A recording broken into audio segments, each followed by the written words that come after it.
যারা হাঁপানির অসুখ, মনে হয় হাঁপাচ্ছেন, সিঁড়ি বা বাসটাকে উঠতে অসুবিধা হচ্ছে বা একটু কাজকাম করতে হাঁপিয়ে যাচ্ছেন, তারা সেটা হাঁপানি বা অ্যাজমা ভাববেন না।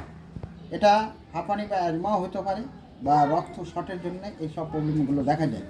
তাই যাদের আছে হুট করে কোনো হাঁপানির ইঞ্জেকশন বা ওষুধ নেবেন না, বা বড় ধরনের কোনো অ্যান্টিবায়োটিক খাবেন না, বা ভালো পরামর্শ করার চেষ্টা করবেন।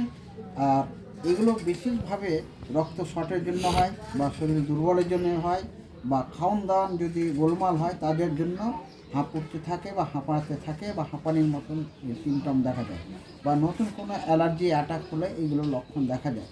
তাই জন্যে কোনো ভালো ডাক্তার, বুকের ডাক্তার বা ভালো অভিজ্ঞ ডাক্তারের সঙ্গে পরামর্শ করবেন। যেখানে সেখানে এইসব অসুখের জন্য ওষুধ খাবেন না, পয়সাটা নষ্ট হবে।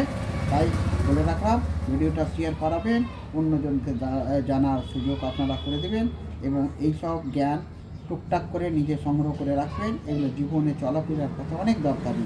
রাখছি, সবাই ভালো থাকবেন, সুস্থ থাকবেন।